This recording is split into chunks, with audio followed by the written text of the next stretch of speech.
A ver si ahora tenemos suerte.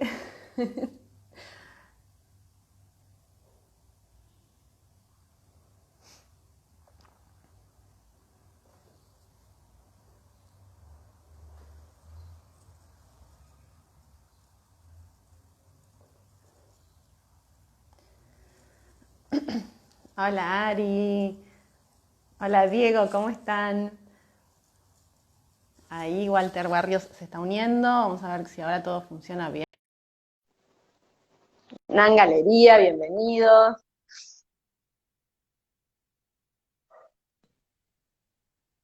Hola Walter. ¿Cómo está, Vanessa? Todo esto para generar Bien. suspenso. Claro, esto es para que, bueno, Es manejar la escena. Eh, yo sigo sin verme, pero yo creo que ya está. O sea, bueno, sigamos, ¿te parece? Es sí, raro verme en una pantalla negra, pero no importa. bueno, bueno, lo lamento muchísimo porque, bueno, nada, había funcionado bien hasta ahora, pero bueno. Sí, Eh, hoy habíamos probado y funcionó perfecto. Lo bueno es que vemos muy bien, te vemos muy bien a vos y muy bien la obra que tenés detrás. Y les vamos a Gracias. preguntar a todos tus amigos que se Bueno, están conectando, por ejemplo, Anán Galería, ¿lo ven ahí bien a saludan a Walter? Ana. Sí, sí, sí. Perfecto. Sí, perfecto. Creo que mañana. Bien, llegan Bien. mensajes. Bueno. Sí, ¿Cómo sí, estás, Vanessa? muy bien. Bienvenido a Muchas gracias. esta charla en vivo de Arte Online. Muchas gracias por participar, por darle buena onda. Este, nosotros un poco queríamos presentarte. Estás participando de Buenos Aires Foto a través de Galería NAN, ambos de Mar del Plata. Un poco tu carrera se inició en la Escuela de Artes Visuales Martín Malarro. Después hiciste algunos recorridos entre clínicas y demás. Algo muy importante fue la escuela de proyectos, quien Total. estuviste la tutela de Sergio Bazán, Amestoy, eh, no me quiero olvidar de Andrea nadie, Juan, de Andrea Juan y Augusto Augusto Zanella, Zanella. exactamente. Yo valoro mucho esa etapa. Cuando vos nombrabas de forma correcta y cronológica, me recibí en la escuela, en ese momento se llama Escuela Superior de Artes Visuales, la Martín Malarro. Ahí me recibí de fotógrafo profesional, ¿bien? Bien. Pero siempre de manera paralela, continua, había un trabajo autodidacta de profundizar en pensamientos o en estéticas. Y luego yo hago cosas en Buenos Aires, como por ejemplo hice una clínica con Laura Messing, y de ahí Sí. al otro año quedo seleccionado en esa beca de lo que se llama Escuela de Proyectos. Y realmente para mí es algo troncal, lo que artísticamente es fundamental. Lo que pasó eran 2 años, así que teníamos un tutor cada 4 meses más o menos, y yo viajaba, me acuerdo, todos los martes a Buenos Aires, o sea, iba y venía durante 2 años todos los martes, que me parecía fascinante. Yo lo disfruté muchísimo en el sentido de lo dinámico que me generaba la vida, ¿viste? Yo empezaba a dar clases en escuelas, yo me acuerdo que iba al Schweitzer, daba clases en el Schweitzer, tuve 5 años ahí, y, o sea, terminaba, Escuela de Proyecto fue en la Galería Isidro Miranda, ahí en San Telmo, Ahí ahora ya no existe. comenzó. Sí. Ahí comenzó. Y entonces terminaba la noche, me iba a retiro, me tomaba el bondi, ya escribía, mientras esperaba el bondi, cuestiones de proyecto o algo que tenía que hacer para la escuela de proyectos, y llegaba acá, me acuerdo, Mar del Plata, dormía unas horas y me iba al Schweitzer. Cruzaba la costa caminando en la plaza, Colón, y realmente era fascinante toda esa conjunción de diferentes estéticas. Seguía estando en Mar del Plata, pero tenía una comunicación, y yo siempre decía, ¿no? Con vos hablábamos la otra vez, en Escuela de Proyecto había un dinamismo, tuve un grupo de compañeros, me parece a mí grandes artistas, o sea, una relación intelectual interesante, y algunos profesores que fueron para mí troncales. Bien, ese nivel de discusión y ese nivel de debate me puso en un lugar donde nunca había estado antes. Bien, por la cuestión de discusión intelectual me refiero, no por el espacio en sí. No por estar en Capital Federal, a eso me refiero, sino por esa cuestión, me abrieron, me atendieron de una manera que nueva. Y yo, que comentaba la otra vez, yo recuerdo las discusiones con Bazán, buenas discusiones, buenos debates, que me exigía y me ponía, primero en un lugar de exposición, ¿viste? De oratoria ante los demás, y después con él exigía de una manera que a mí me elevó, y él se elevaba. Porque eso, el modo de trabajar de él, de clínica, es fabuloso. Estaba puesto él 100% en función a lo que se está hablando. Y eso lo tomé, o creo que lo tomé, o me interesa mucho. Y a mí me parece troncal. Augusto Zanella, que también estuve tutor, que es también bárbaro, fascinante. Excelente. Con él cada tanto hablamos, y otro referente. Bueno, ya que estamos nombrando a gente referente, yo no estudié con Alberto Goldstein, o sea, no se dio, no fueron esas etapas, pero Alberto Goldstein, bueno, trabajamos en conjunto en diferentes momentos. Yo lo traje acá a Salto Luz a dar clínica, unas charlas, después por una muestra mía, bueno, el año pasado puse en el Roja, así que hubo diferentes momentos, y a veces encuentros que se dieron, y es una persona importantísima dentro del arte, y importantísima dentro de mi formación, desde situaciones que se dieron, hablar y tener pequeñas charlas, para mí fue fundamental. Y sigue siéndolo. Un poco conversábamos en estos días que vos tuviste como una maduración como artista, no tanto al salir de la escuela, sino al tomar contacto con estos referentes. Pasaste también en contacto con Patricia Rizzo, Rodrigo Alonso, bueno, ya la nombraste a Amazing, que fue también muy importante. Entonces, todo esto hizo como una maduración en tu carrera y te comenzaste a sentir realmente artista. Y esta cuestión se replica después que nombraste la escuela de luz que tenés perdón, dije mal el nombre. Salto Luz. Salto Luz. Salto Luz. Estuvo bueno, la escuela de luz es parroquial. Sí, ¿no? Bueno, tiene que ver un poco con eso igual. Bueno, y un poco como que transmitís esto mismo que vos recibiste, decidís llevarlo a tu comunidad, a tu realidad, y también convocás a ellos mismos a dar clínicas allí. Contanos un poco ese proyecto. Totalmente, sí. ¿Sabés qué? O sea, yo empecé a dar clases, como decía, en colegios. Colegios secundarios. Yo tenía como una necesidad de expresar y construirme a mí mismo dando clases o tratando de transmitir algún aprendizaje o compartir aprendizaje.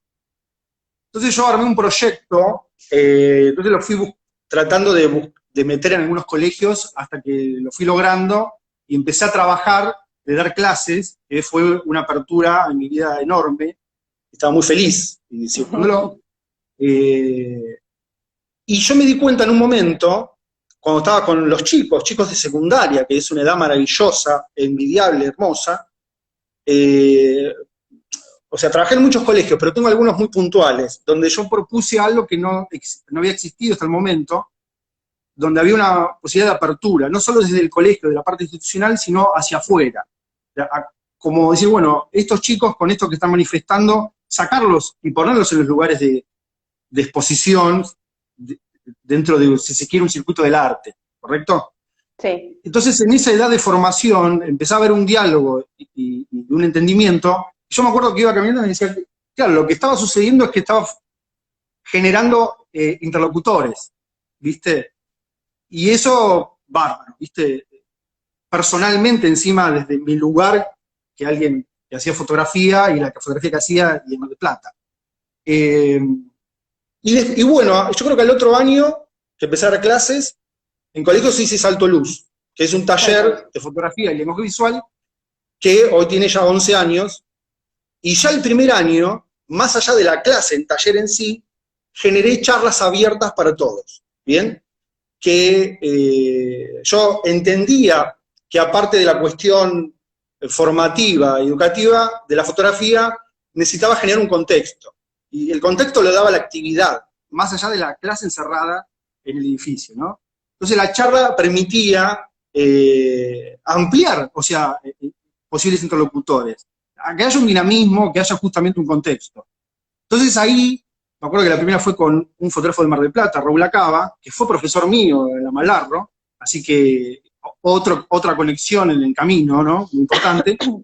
Y luego yo, bueno, ya estaba en la escuela de proyectos, iba y venía, y me acuerdo, mirá, con Augusto Zanella, 2011, si no me equivoco, lo traje a dar una charla en Nachman, que es ahí en el auditorium. Bueno, la sala se llenó, excelente, y por ahí yo me confundo la fecha. Creo que el otro año hice escuela de proyectos, y hablo con él, y me dice, ¿qué te parece si había funcionado tan bien, le había gustado tanto, y por ahí podés traer a otro, qué sé yo? Bueno, y ahí fue que vino Marcos López, junto con Zanella, ¿bien? Y yo pienso que, bueno, eso fue como un hito.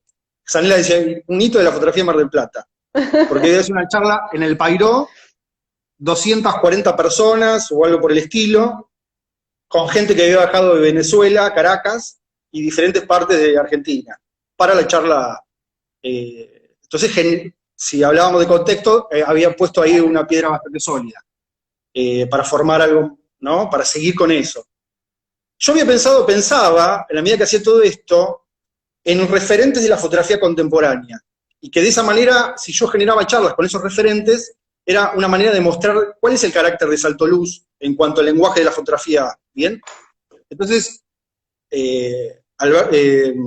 Marcos López, Ataulfo Pérez Aznar, que vino después, y Alberto Goldstein, como los tres referentes que describían la forma de la fotografía en cual la veía y trabajaba Salto Luz. Bueno, y eso dio una apertura a conocer más gente, después traje las generaciones posteriores, y siempre de manera continua. O sea, Salto Luz trabajó de manera continua y de forma independiente. Arrancó en el 2009, como para dar 2009. cierto contexto,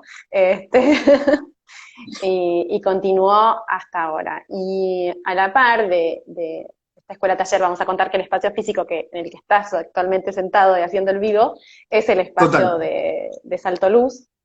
Sí, que en su momento empezó en otro lado, que era la logia masónica. Esto no lo cuento casi nunca. O sea, a ver, primicia. El taller Salto Luz, no porque no lo quiera contar, sino porque a veces sí, se me pasa. Sí. Yo genero este proyecto, que lo empiezo en colegios, y luego, bueno, lo voy a hacer de forma independiente.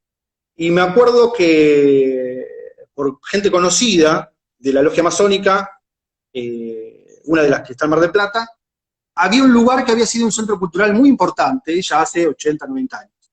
Y había dejado de tener actividad hace mucho, es un lugar hermoso, en óptimas condiciones, que tiene que ver justamente con cuando se empezó a fundar la ciudad y los primeros edificios importantes, con el Partido Socialista, o sea, pasó de todo. No me quiero meter tanto, pero el tema es que me habían contado eso y yo digo, bueno, querían que vuelvan a tener actividad, la logia, de manera cultural, artística. Entonces yo voy con el proyecto y digo, mira, tengo esto,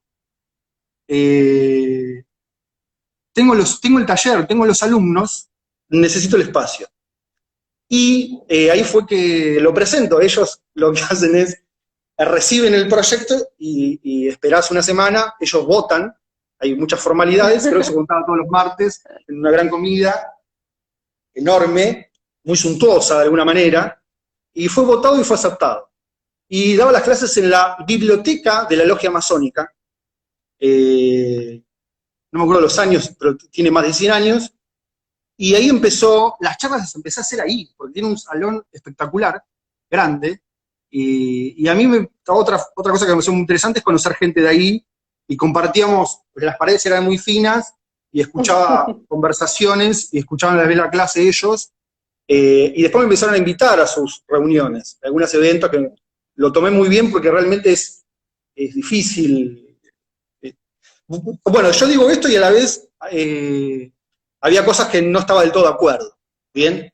Con sus maneras, como hay unos modos medios caducos, pero bueno, te dieron un espacio. Sí, y fue importante hasta que, por ejemplo, una vez abrieron el templo, porque tiene un templo, y invitaron a través, o sea, del taller que yo tenía en el Schweitzer, a mis alumnos para que vayan a ver el templo.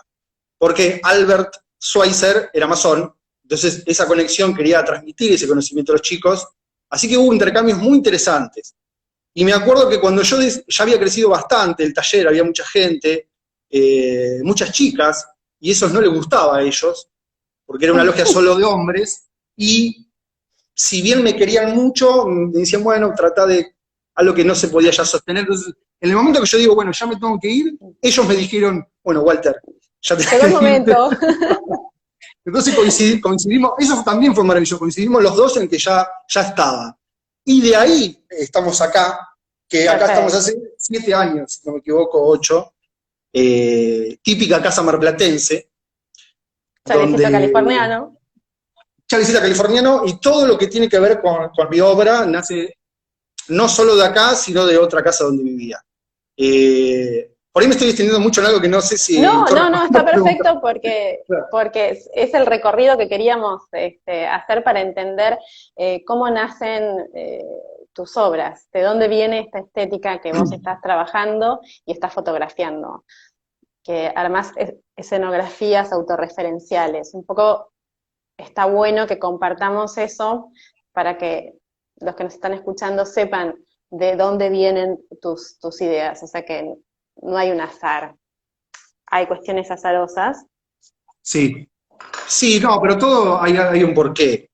Lo que sí pasa es que uno no sabe siempre, porque muchas veces uno no sabe bien por qué, uno luego teoriza sobre ciertas cuestiones que uno va advirtiendo, pero en el trayecto uno va trabajando para tratar de discernir ciertas manifestaciones.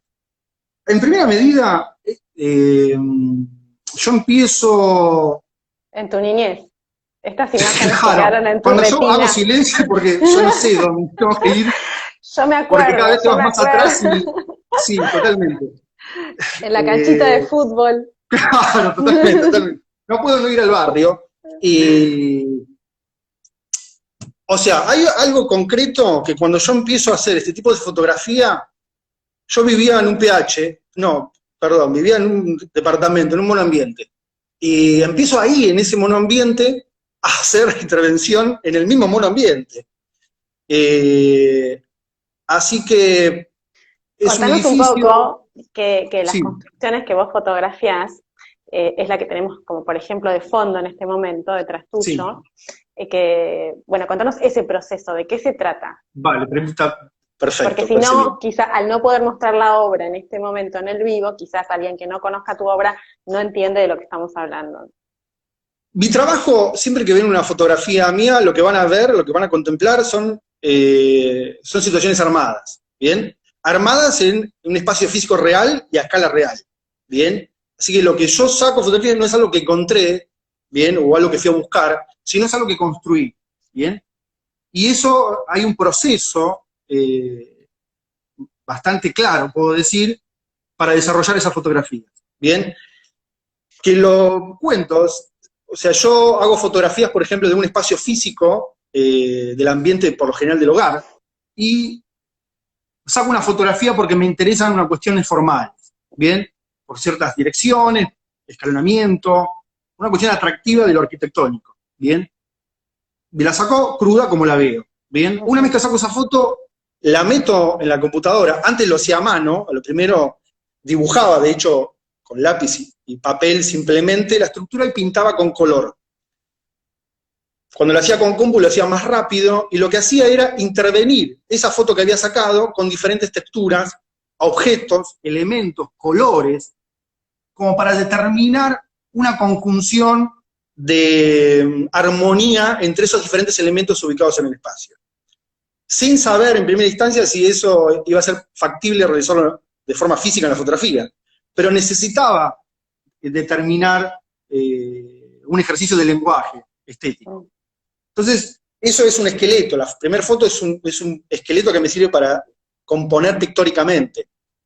Me interesan los empapelados, los azulejos portugueses, estampados de telas, de vestidos, de señoras en el sentido de cierta época, o de chicas, sí, con ciertos estampados de una época determinada.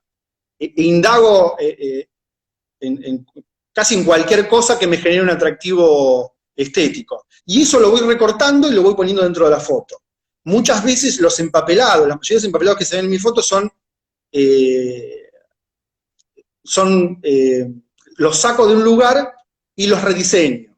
O sea, por ahí veo una revista, veo una película y veo en el fondo un empapelado que me parece bárbaro, entonces copio y pego, corto ese pedacito, lo pongo en un programa de diseño, lo vectorizo, tal vez cambie un poco la paleta de color, el contraste, algunas curvaturas, entonces termino teniendo un archivo que lo puedo llevar a cualquier escala y ya soy dueño, me apropié de algo que ya soy dueño, ¿correcto? Con ese archivo lo imprimo, ¿bien? Y obtengo un empapelado propio que después lo coloco en el espacio real. Lo mismo si yo en la fotografía de boceto pinté el techo, el piso, coloqué objetos, construyo objetos para colocar después, algunos los compro, las plantas las compro, las robo también, el manto de virgen, me acuerdo, el manto de virgen, viste que es esa flor chiquitita rosa, en cierta época del año en Mar del Plata florece de una manera en la costa, que es justamente, bueno, como un paño ahí maravilloso, que ahí voy con el Tramontina, corto un pedazo y me llevo el paño el manto de la Virgen al hombro, lo cargo en el auto y los traemos, aún todas sus hormigas correspondientes. Y lo planto acá una vez ya realizado el boceto, ¿bien? Cuando estoy en esa etapa de construcción de la imagen, la idea es el diálogo entre esos elementos que en primera instancia son ajenos entre sí, y que generan una nueva comunicación, se resignifican en ese nuevo ambiente. Porque tomo elementos propios de la belleza del ornamento de metal, por ejemplo, con todo ese valor y la carga conceptual que pueda tener. Pero lo pongo en juego con un vinilo blanco pegado en el piso, que casi es muy irrisorio, es muy económico en valores conceptuales.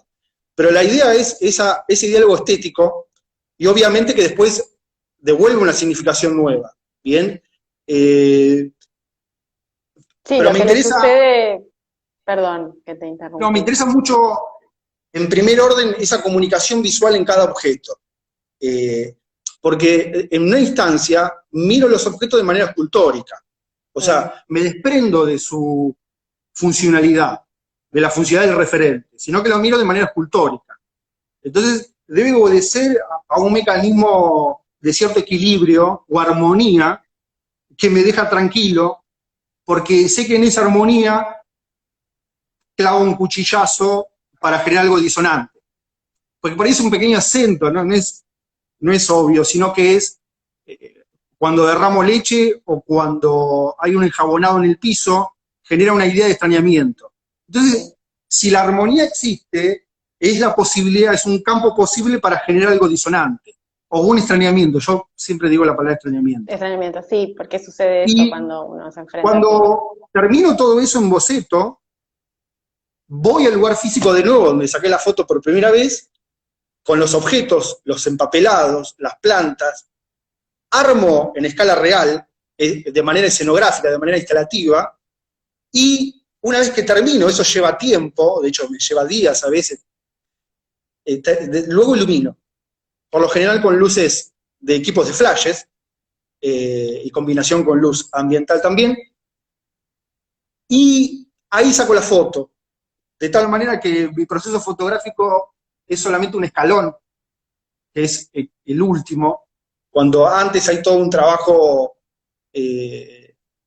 más laborioso, de detalle, toda una investigación, un armado, de composición. un recorrido un recorrido compositivo. Y lo que le sucede al espectador cuando se encuentra con tus imágenes, este acento que vos pones en el extrañamiento, es porque uno no sabe, no tiene claro lo que está mirando.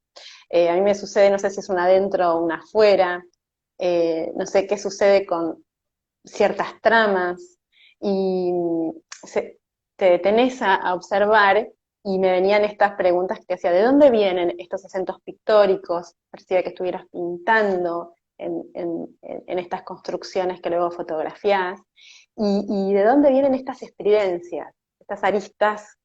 Porque todo es referencial a algo. Vos nombraste recién la vegetación de Mar del Plata, que está presente siempre en tu obra. O sea, Mar del Plata está allí, Por eso yo te llevaba un poco Sí, a la canchita de fútbol de tu infancia, sí, para que nos cuentes un poco esta historia que es sí. bien interesante.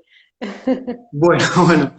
Eh, algo que, en cuanto a lo que nombraste histórico, cuando empiezo a hacer todo esto, tenía como ideas referenciales, como cuadros, pinturas o algunas músicas, como algo, como una bandera ahí presente.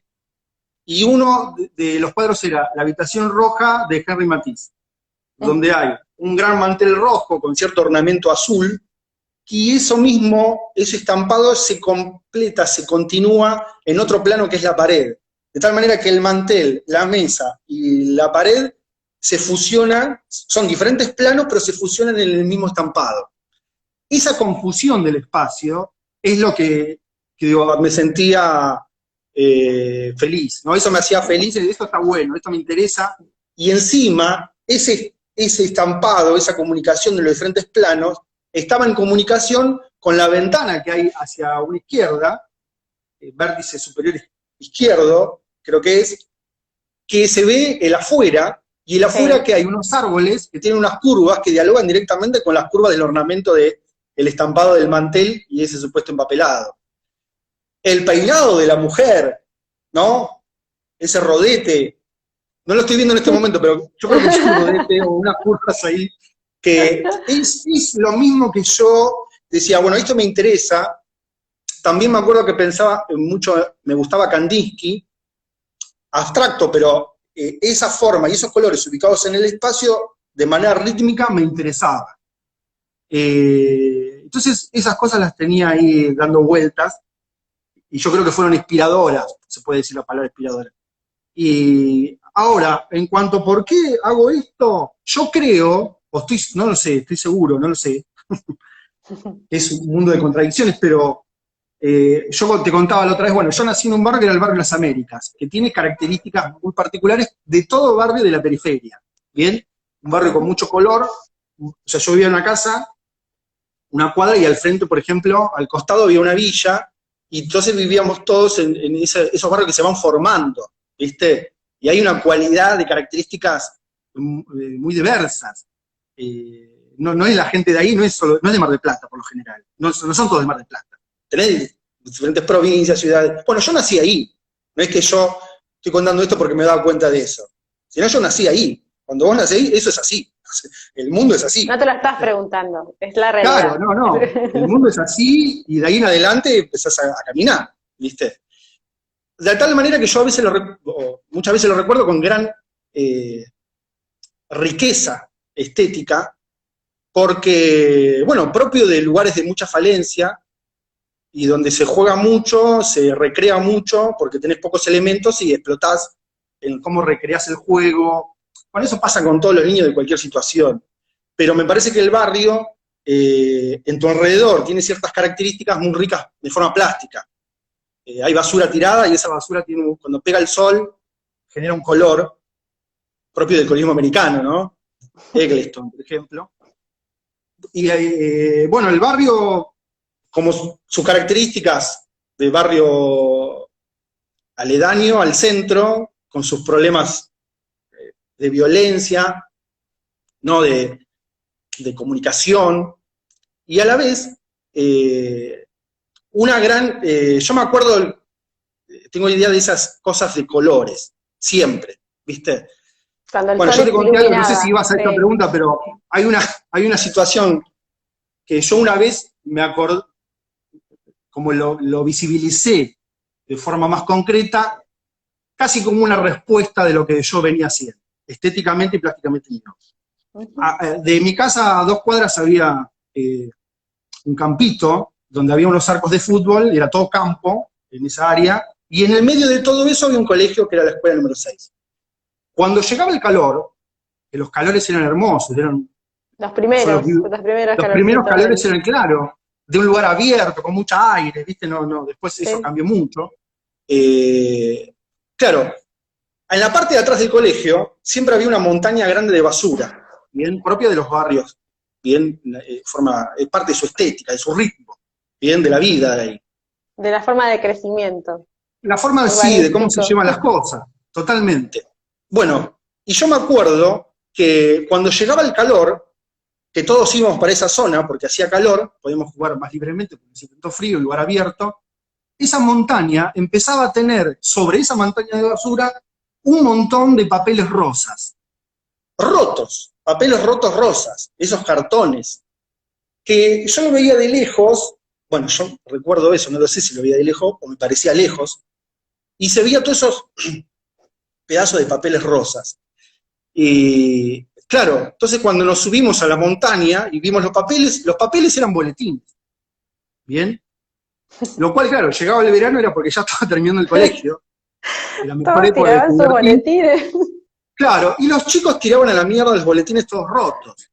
Y eso, cuando era grande, al darme cuenta de eso, me parecía algo como sumamente simbólico y maravilloso, primero en el elemento plástico, de cómo eso me llamaba la atención, como de manera instalativa, ¿no? Lo recordaba. Sí, sí, sí.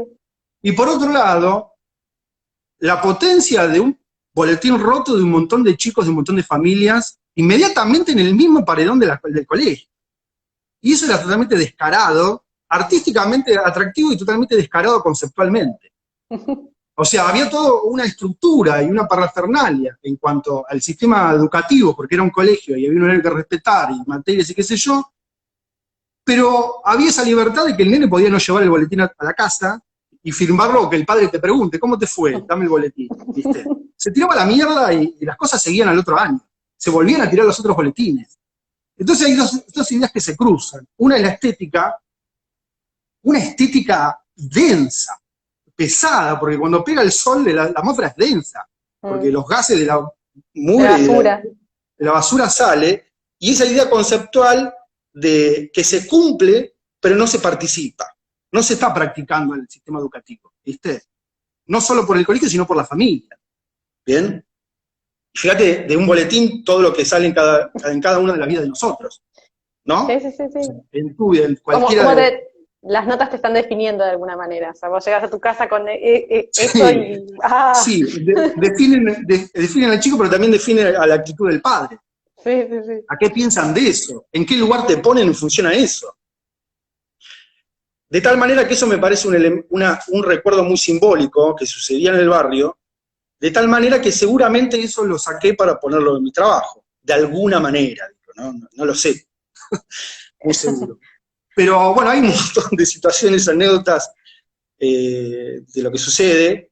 No, pero es interesante cómo influye, claro, cómo influye todo tu contexto marplatense en tu obra, porque es esa realidad, la que vos viviste y a la cual recurrís en tu bagaje que quedó en tu memoria, que después lo plasmás de cierta manera en estas nuevas construcciones de nuevas realidades, que además hay como una tendencia a ridiculizar un poco algunas situaciones en tus imágenes. Te gusta jugar con la ironía, recordando esa montaña de basura también, ¿no? Sí, o sea, ya que lo nombrás, es atinado eso. Hay una gran idea de ridiculizar ese acto, si fue un acto lo del boletín en la basura. Pero bueno, eso habla de un gran contexto, ¿viste? Y un poco, tal vez yo uso de eso o abuso de eso e ironizo, o a veces soy como medio de tratar de, con cierta intensidad, molestar. punzante. Punzante es la palabra. Una buena palabra. Sí, sí, es una buena palabra, sí, sí.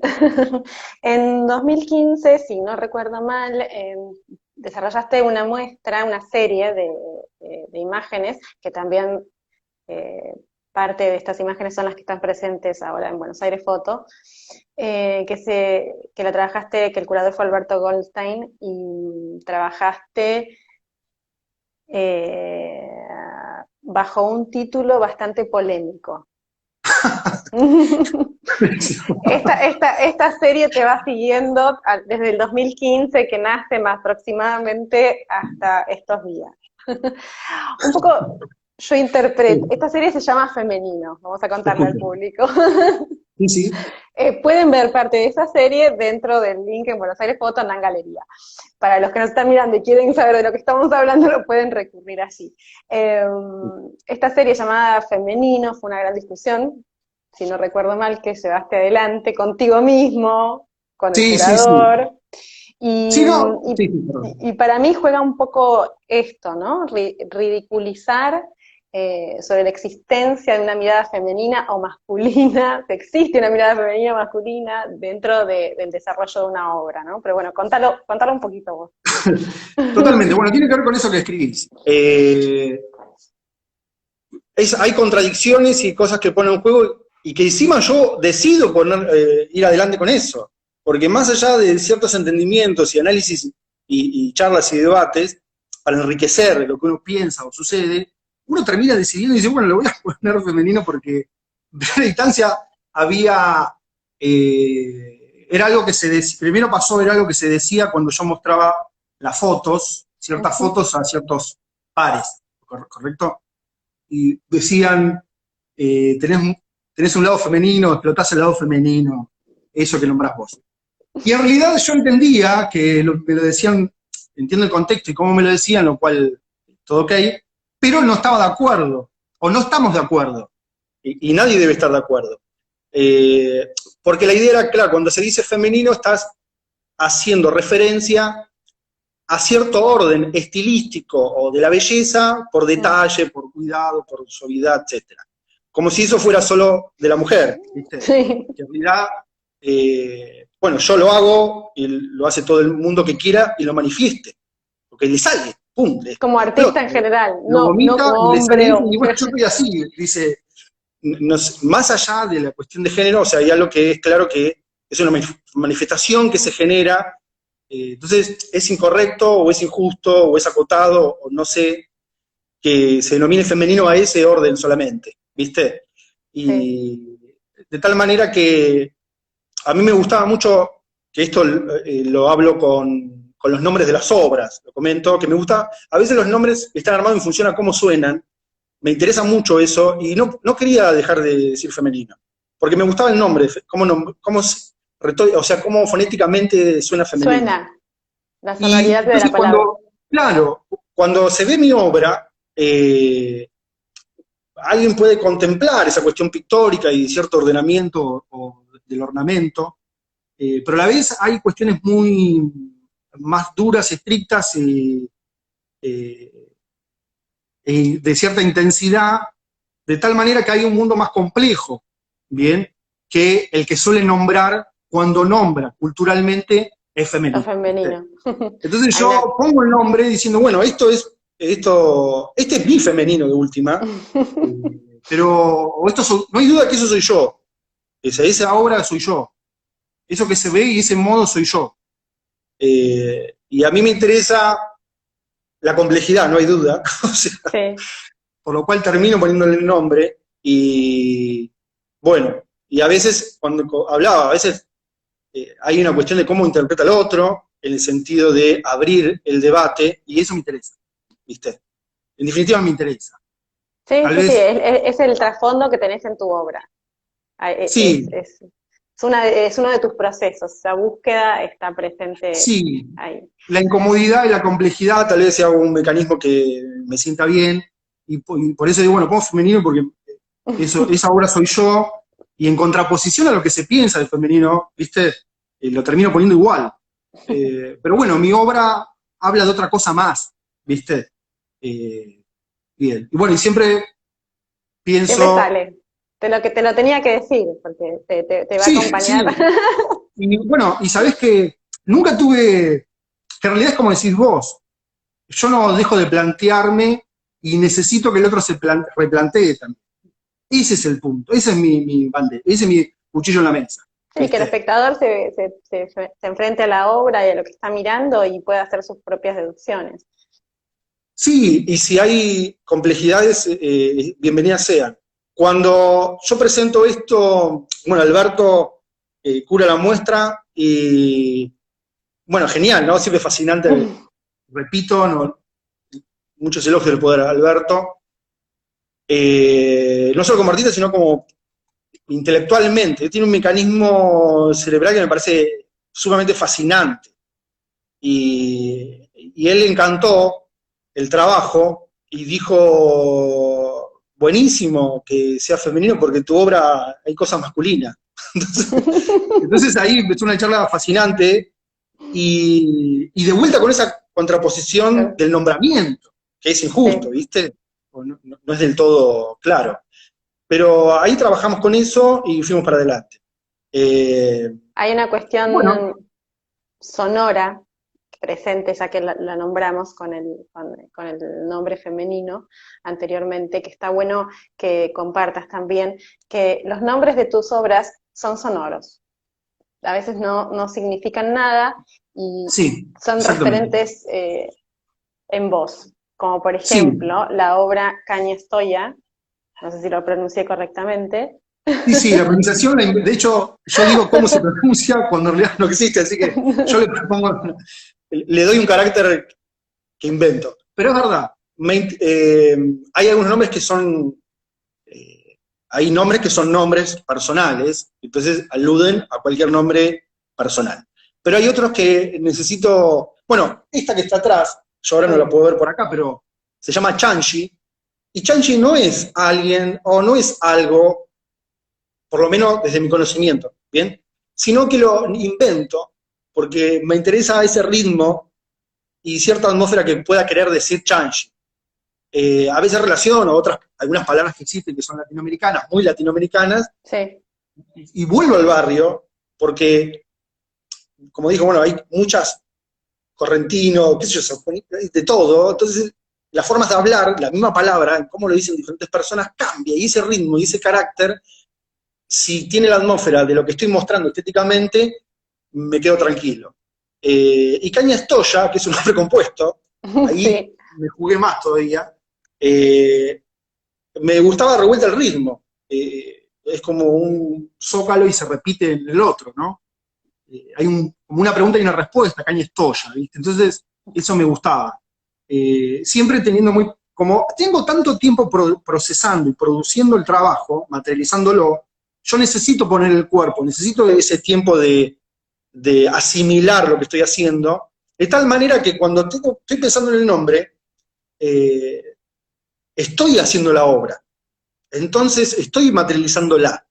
Entonces, es difícil que me parezca a mí que sea ajeno, ¿viste? Porque Ujú. no estoy metido dentro de la obra. Entonces,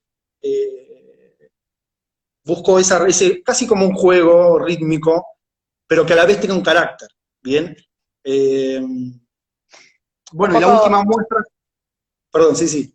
no, que te quería comentar que anteriormente, nosotros tenemos los comentarios abiertos, tus amigos están preguntando cosas, surgen diálogos internos, por ejemplo, Fernando Yapire preguntó dónde se presentó esta serie y ya que le contestaron de NAN, le contaron que en el Ah, Centro Cultural Recoleta y en el Castanino. claro, la primera Eh, fue en el Castanino, que ahí estuvo, la curó Alberto. Después estuvo en el Rojas, la misma muestra, sí, y claro, el año pasado estuvo la del Rojas, que ahí estoy leyendo que que la vio Fernando Fernando. la vio, que esa estaba compuesta por algunas obras de femenino y otras compuestas ese mismo año, el año pasado, 2019, nuevas. Y esa muestra se llamó Un enigma y un ojal. ¿Bien?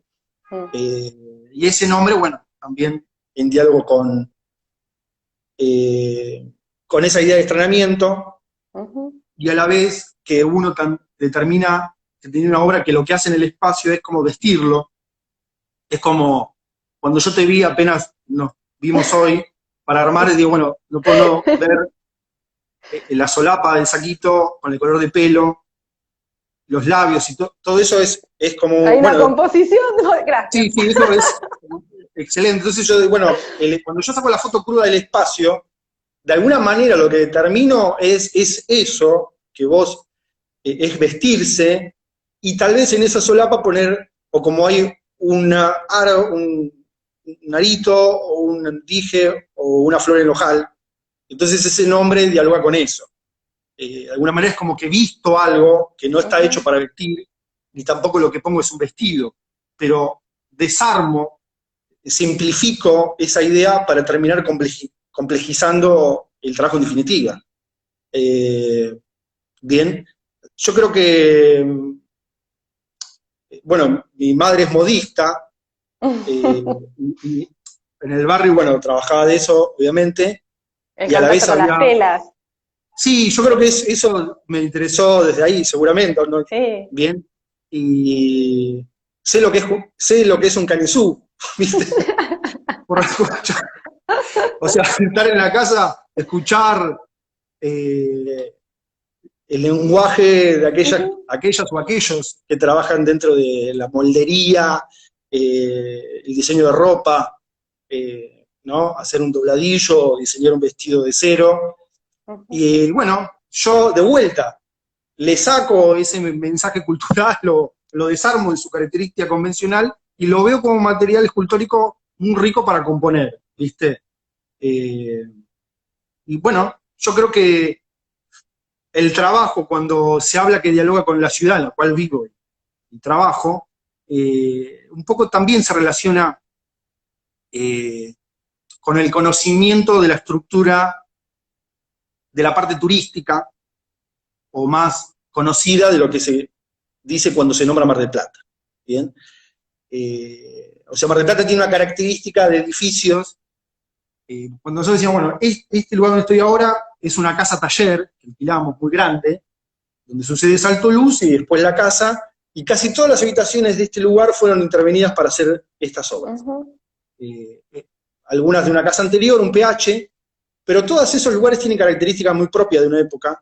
Por ejemplo, estos chalés, que es, como decías vos, típico estructura chalé californiano, que es una estructura de casa que empezó a hacerse desde el 1930 al 1950, empezaron a instalar esas casas en esta ciudad. Sí.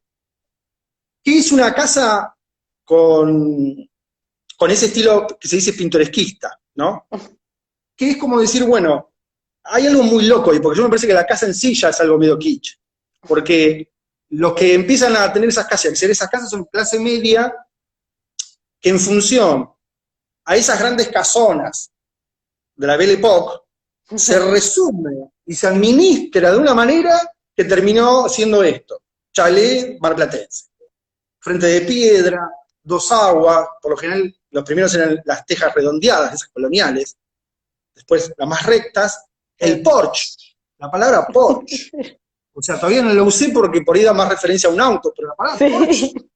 Entonces, en un terreno chico o mediano, todo. Un montón de habitaciones, que esa es la típica casa marplatense, el parque adelante, entonces la planta La Mostera, que se llama también Costilla de Adán, bueno, hay un montón de plantas, hay un lazo de amor, el lazo de amor es una planta que se cae, está la maceta, se cae en la tierra y crece de nuevo. Lazo de amor, eso no se muere nunca. No, el lazo de amor es algo increíble. Bueno, la palmito, una planta muy estética. Y hay una entonces cuestión... hay toda una estructura que me parece que la casa marplatense reúne unas características que ya sea por esa característica, qué sé yo, la madera echada para hacer la columna del porche, el santito en el costado, o la virgen en el costado haciendo como, ¿no? Un pequeño medio punto donde está el santito metido, el ornamento en metal, ¿no? Para sostener cierta estructura. Adentro mismo aparecen cierto entablado de madera en la cocina, o se ven en este tipo de casas, o se ven en las comisarías, porque las comisarías también fueron a veces usadas ese tipo de casa protectense, ¿no? Entonces todo eso me interesa, ciertos muebles, y hay otra cosa que, o sea, Mar del Plata tiene, bueno, la flor roja de la aloe vera, que es una flor que está todo el año frío de Mar del Plata, hermosa, impoluta ahí, cuando llega el verano se oxida y desaparece. Contrario a cuando está Mar del Plata floreciente, esa flor dijo, no, yo soy marplatense posta y me quedo en el frío, ¿no? Dibujando toda la costa, ¿viste? El aloe vera es un elemento que también suele estar en los parques y jardines y que yo agarro o saco de acá y lo pongo en una construcción. Sí. Y me gustaría hacer como un señalamiento sobre tu obra, que tiene que ver con esta cuestión que venimos conversando, de que vos tomás de Mar del Plata, este paralelismo que vos me decías, yo hago fotografías para detener y capturar algo que después se convierte en efímero. Y también, hablando de Mar del Plata, me contabas que Mar del Plata se vuelve año a año efímera, de cierta manera. manera. Y que Claro, mire, esas son lesiones, total, sí, sí. Bueno, por un lado es eso que nombrás, que en cuanto yo construyo toda una realidad, que es solamente para hacer esa foto, más allá de que después ciertas cosas que hago en el comedor, que algunas veces hice en el comedor de la casa, puedan quedar. Y quedaron, ¿viste? Dejámoslo y quedó. O que eso, bueno, es algo accidental que se sucede y parece bárbaro. Pero es verdad, hay una construcción, hay un pensamiento, hay una diagramación y una apuesta, sabiendo que todo eso, todo ese tiempo trabajado, va a ser para ese último disparo fotográfico, y una vez que sucede eso, eso se desarma. Y obviamente esos materiales yo los utilizo y los reciclo seguramente. ¿Cómo hace la ciudad para prepararse para la próxima, y cuando vos haces la próxima asociación, temporada? también muy atinada, es verdad, Mar del Plata, los que vivimos todo el año, ya tenemos en la cabeza ese mecanismo, que vos venís trabajando y mirarlo desde el punto artístico-cultural de la ciudad, sí, sí. uno viene generando un contexto determinado, por ejemplo en Salto Luz, y después llega un momento que llega enero, antes eran 3 meses, después 2 meses, ahora un mes y medio, mucha suerte, y hoy en día ya no sabemos exactamente, y transforma la ciudad, su mecanismo, su modo de ver, cambia todo, de tal manera que después empieza el año nuevamente, en marzo me refiero, y casi como que tenés que volver a empezar, y decir, bueno, siempre estuve acá, siempre estuvimos en esta actividad, pero hay que volver a rearmarse, ¿bien? Y yo creo que ese carácter que se genera, el transeúnte convencional de Mar del Plata, va informándose de esas situaciones, trabaje donde trabaje, y el ritmo de vida que tenga. Entonces Mar del Plata, la gran parte de lo que se nombra como Mar del Plata con todo el país, es algo que el marplatense no lo usa. Porque es a nivel inconsciente. No lo usa al lado de lo que lo usa el que viene de afuera. No es para vos. Te dice que es para vos, está bien. Pero está en función a otra cosa. Y cuando uno camina, desde siempre, y ves esos grandes edificios en la costa, o esas grandes casonas en ciertos barrios, o grandes estructuras para albergar cierta actividad turística, cuando vos lo ves la mayoría del año, y lo ves vacío, sin actividad. Y eso es algo que alimenta el que vive en Mar del Plata, directa o indirectamente, a algo que, por eso repito, no es para vos y está sin actividad. Y ese vacío está presente en tu obra también. Claro, y eso yo creo que genera cierta cosa represiva para con los que, en todo sentido, para el que vive en la ciudad, y después creo que en mi obra, eso que nombrás, que uno arma para un momento, y después se desarma. Eso es verdad, y de hecho nunca lo había nombrado yo, ahora porque lo decís vos, me parece perfecto. Es verdad. Hay otra cosa, o sea, Mar del Plata se conjuga de varios tipos de diseños y de edificios, y eso también construye como elemento kitsch que uno puede tomar. Sí. Bien, cuando nombraba de tipo de casa, que entre el 30 y el 50 empezaron a construirse, y hay ciertas, La Perla, Los Troncos, Punta Mogotes, ¿no? Son lugares específicos de ese tipo de casas, por ejemplo. Pensá que en el 46, que a la mitad de todo eso, presidencia de Perón, donde cambia por cuestiones sociales, políticas, económicas, pero eso tiene una consecuencia ¿no? por... no, Marcela Costapeuso nos está diciendo que ya llevamos 58 minutos conversando y que Instagram nos va a cortar, sí, a las 60 minutos te corta así como te acabo de cortar yo recién a vos, perdón. No, pará, démonos un beso aunque sea. Claro, porque si no es como horrible. No, mirá qué loco. Sí, se nos pasó volando el tiempo. No, totalmente volando. Pero hay una cosa que no quiero dejar de nombrar, que la nombramos a esta obra Cañestoya, que fue ganadora del premio CLEM 2017, ¿no? Perdón, en el Itaú en ese caso. Perdón, en el Itaú, perdón, me confundí.